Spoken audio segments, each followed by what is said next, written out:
The Atheist Debates Patreon project presents A Perfect Mind Created Universe Debate Review. I don't know if a perfect mind created the universe. I didn't know before the debate. I still don't know after the debate. I don't think the debate gave me anything of substance. How you guys doing? I'm going to post a link down below to the debate because the debate was not listed here on my YouTube channel.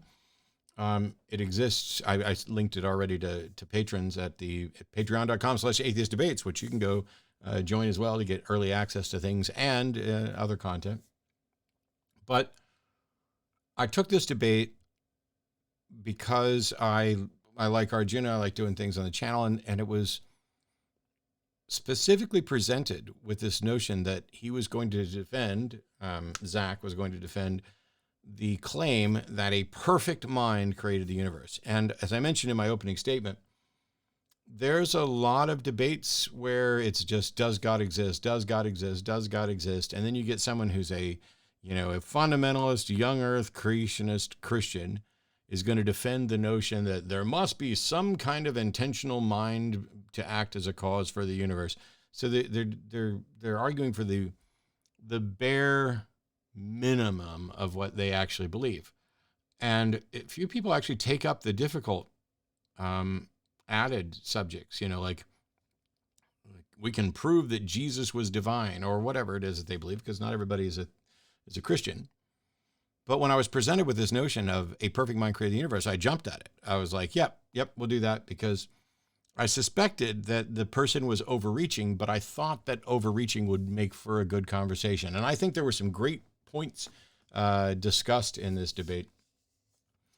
So the debate came in, and it was a request that I was excited about because it wasn't yet another just generic, does God exist?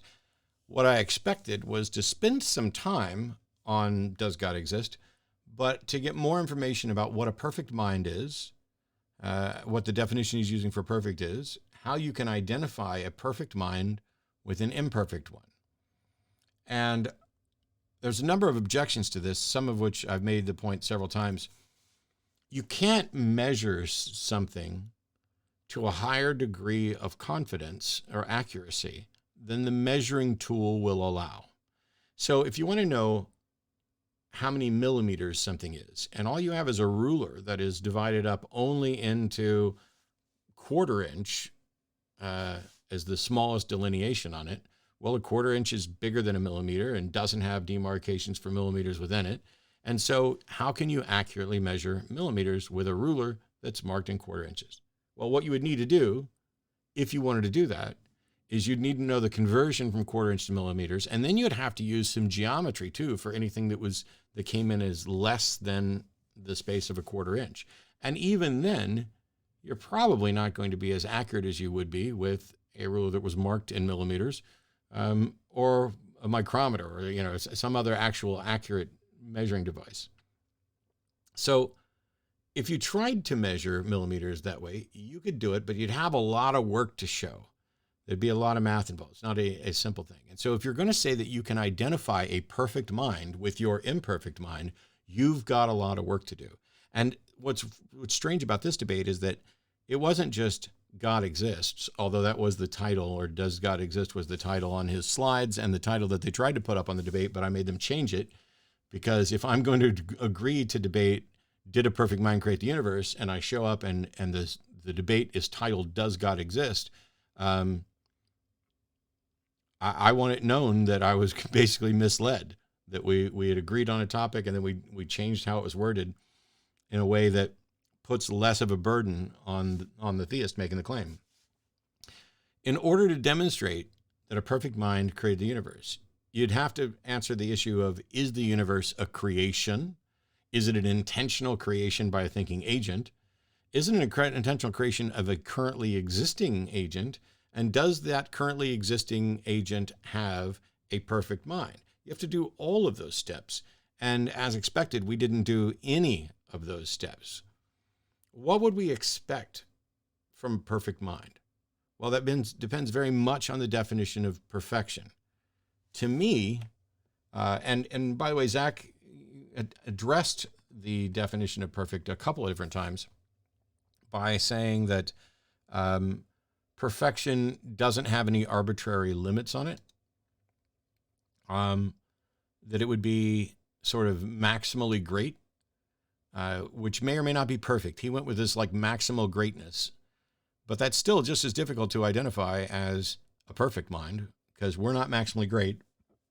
So it doesn't matter if you're going all the way down to, measuring things at the smallest possible unit, or just a unit that's smaller than we have the capacity to measure. So if the notion is that it doesn't have any arbitrary restrictions on it, or lacks arbitrary limits, I guess was the language that he actually used, that's interesting, but I don't know if it tells me much. And so if something truly has no arbitrary limits on it, it is essentially unlimited, then the maximal greatness is still a limitation. And how do you tell what that limitation is? Like, how great can something be? So we're in this position where we don't know how great something can be, even under this definition of greatness. We don't know what perfection is. So we're going to go with maximal greatness. And we don't know what that is either. And so we began with this, did a perfect mind create the universe? But we can't grok perception properly. So we're going to call it maximal greatness, which we also can't grok. Grok being understand for anybody who's not familiar with the term, but we can't properly understand that either. And so then you have to start asking questions about using his definition. What would we expect of a perfect mind? Well, what are the questions we would ask? Like, why would it create anything at all? If it's perfect, it isn't lacking anything. It doesn't need to understand anything. And so it doesn't need companionship. It doesn't need human beings. It doesn't need to create human beings in order to teach them something, because it would be able to create a being, presumably, that could understand. And as a perfect being, it should be perfectly capable of explaining to its own creation. It's very much like a Sims game where the designer of the Sims can't communicate with them at all. But that doesn't make sense, because a perfect designer, or I would assume a maximally great designer, would be able to communicate with them at least as well as they can communicate. Now, it doesn't make sense that that there could be a maximally great being who creates something that is greater than it. I mean, that would go against the presumption of maximal greatness. And so if there's a God that is no better at communicating and presenting evidence than we are with each other, I don't know why we would laud it or consider it maximally great. And so we would have those expectations. Why would a God create anything that was imperfect or less than? Why wouldn't it create the best thing it could? Are human beings the best thing that a God could create? Well, what about angels? Well, evidently angels rebelled, so they weren't that great, but yet they have more power than human beings do in some respects in the stories. Is it even possible for a perfect being to create imperfection? Our natural inclination is to say yes, but this is kind of fudging on what we tend to mean by perfect. You could say God is a perfect liar, which means that if God wants to lie, he will lie better than anyone else could possibly lie. Maximally great liar. But maximal greatness is an assessment of sort of the essence or ontology of a God.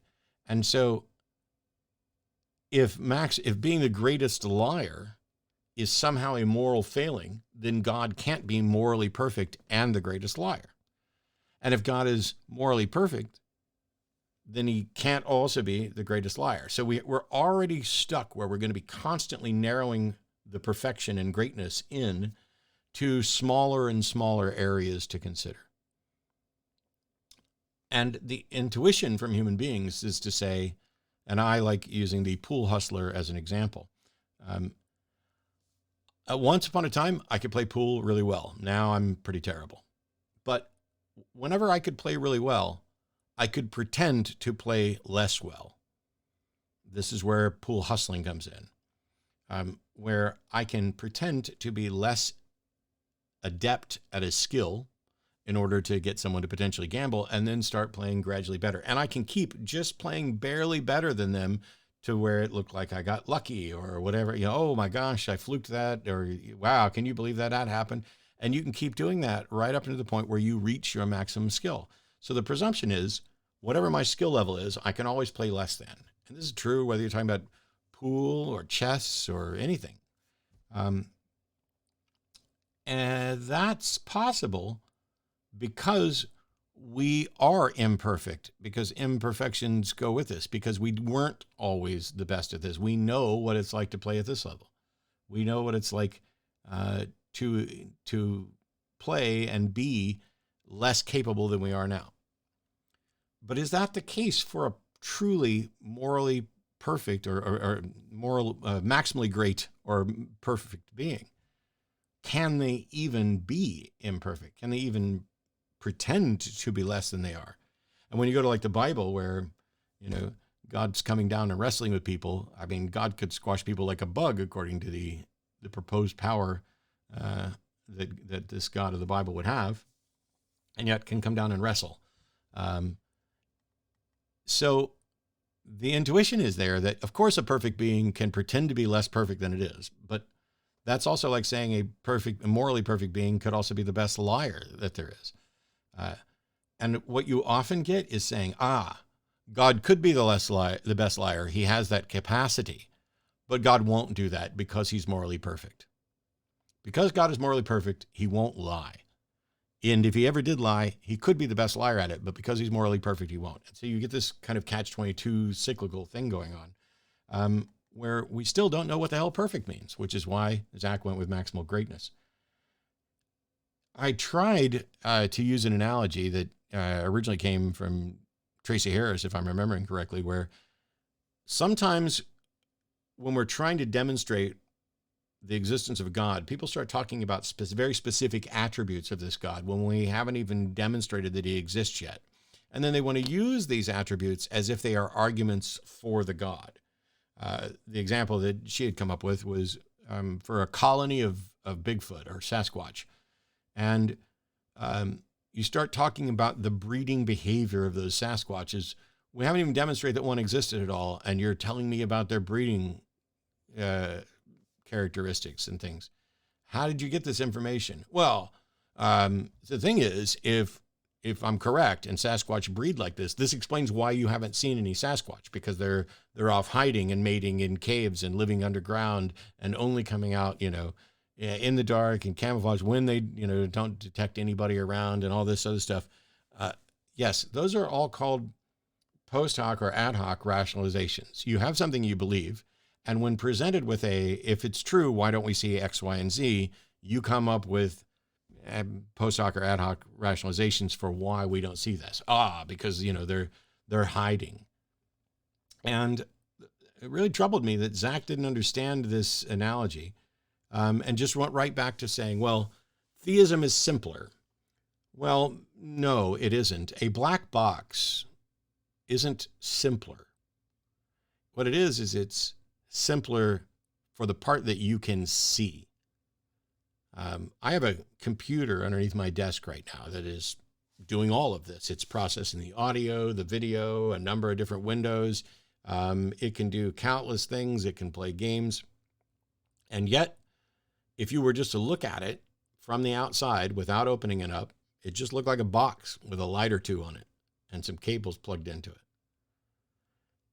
It looks simple. The black box that we have that records flight data that sits in there, it's a black box. It's hidden. It's protected. It's what's inside of it that's actually doing this.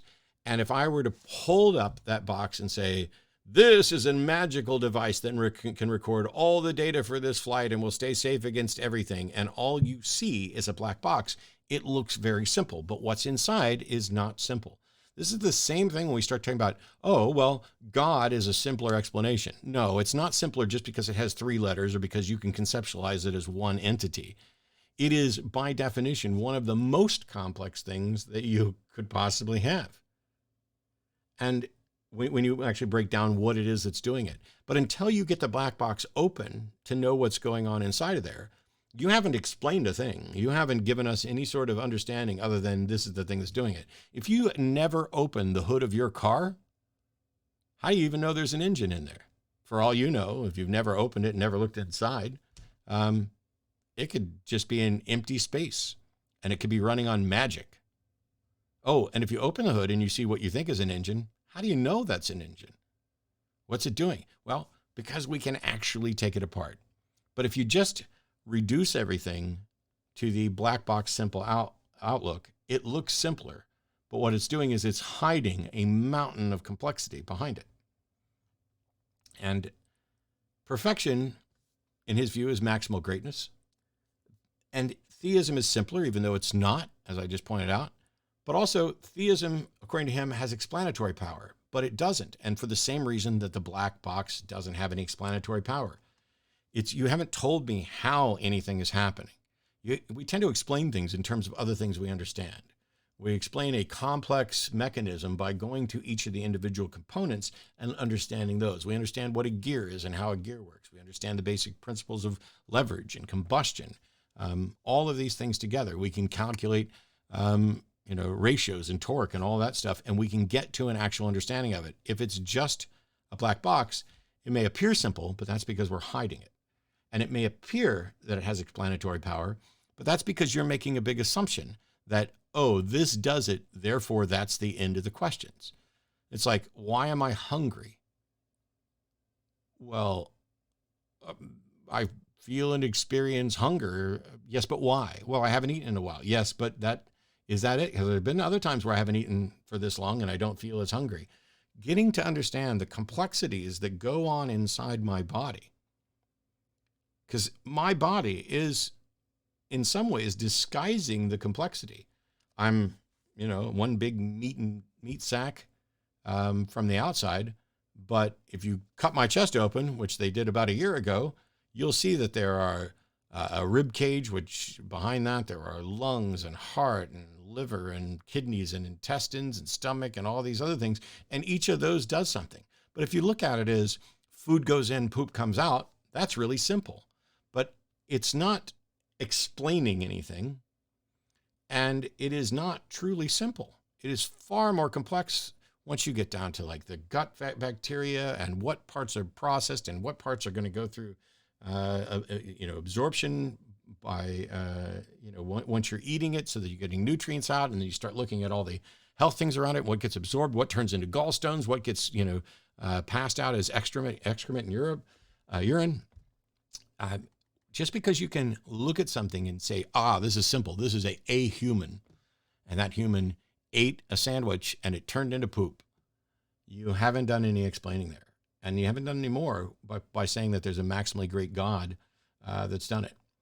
So he vastly overreached, which I'll applaud him all day long for attempting, although I don't think he spent as much time talking about perfection as he should have, because that was the key point, was perfection, not did a God create the universe. Because when you create a panacea and you propose an explanation for a set of facts, that explanation itself is not evidence for the proposition just because it's consistent with the facts. Because if it's not consistent with the facts, that's not what you would have proposed in the first place.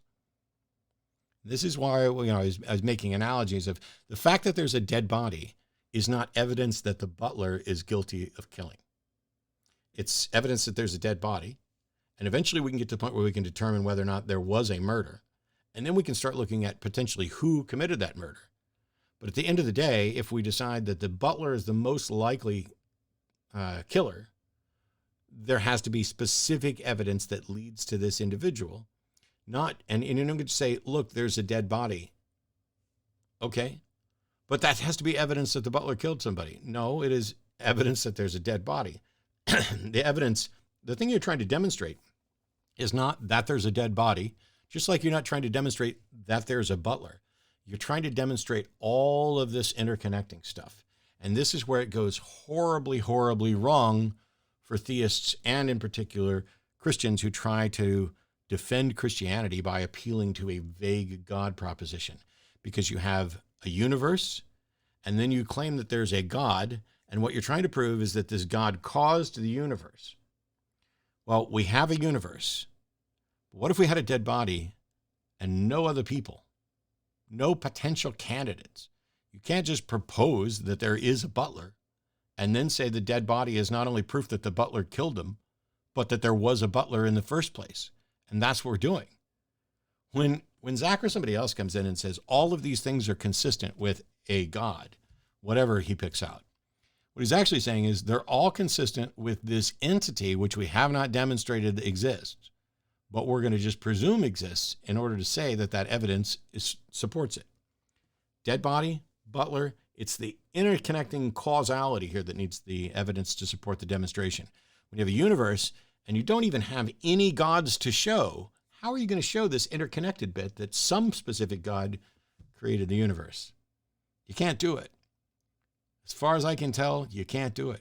It's dramatically overreaching to say that not only was the universe created by a God that you can't demonstrate, but that you've now concluded that this God is perfect. He thinks he's identified a causal explanation for the universe. He thinks that that causal explanation is a God, is a mind, and he thinks that that mind is a perfect mind. And he's reaching all of these conclusions with his imperfect mind, and nothing but Bayesian correlations that on theism, X would be more likely than it would be on atheism. I don't know, because on atheism, on the notion that there is no God in the universe or at all anywhere, what would you expect? I don't know what to expect. I have no other universes to explore. I don't know what can happen, what's likely, but I do know that all of this exists and that we don't have evidence sufficient to warrant believing that a God exists, let alone a perfect mind as a creator of the universe. And so while it was an interesting debate, which I'll link below again, I don't think we got really anywhere. I don't think we got any closer to any sort of understanding of the subject, but we did get another example of how in their attempts to overreach, they have to just assume a bunch of stuff. Let's assume for the sake of argument that there is some kind of God, and then we'll say that he's perfect. But we'll also define perfect as maximal greatness. And we'll also ignore all the problems with maximal greatness. And we'll pick out the things on the earth that I think are consistent with this theistic proposition, panacea that I can't prove, and we'll ignore the things that don't fit. And my favorite moment from the debate was when I asked him why I need to make a decision about an explanation for the universe. Is there something that's important about that? Is there something wrong with just saying, I do not have an explanation for the origin of the universe, and while that's uncomfortable to not know something, I have to stay there until such time as there's sufficient evidence to warrant a reliable and likely accurate explanation for the universe. And he couldn't point out a reason why I needed to make that decision now, which I thought was incredibly honest and betrayed some of perhaps his own concerns. Because if in fact the second component to this is that the maximally great creator of the universe is going to torture me forever in an eternal hell if I don't get the right answer to this, what's the explanation for the origin of the universe, and then take the follow-up steps to dedicate my life and repent and follow rules of that God. If you don't come up with that, that probably means you're struggling with aspects of it. And I don't envy anybody who's in that position, but I'm glad that there are people who are. So at the end of the day, did a perfect mind create the universe? Not as far as anybody could tell. I don't even see any possible way to move forward with our imperfect minds to say that we've touched or identified perfection at all. And it seems that the only place in which we've identified perfection, because a perfect circle can't exist, perfect numbers are a completely different thing. The only time that we seem to think that we've identified perfection is in this God concept that we have no reason to think is true. If your flawed mind invents a perfect mind and then thinks it can prove it, I think all you're demonstrating is that you have a flawed mind. But we all do. We can fix that. That's why we're here. I'll see you next time. Bye-bye.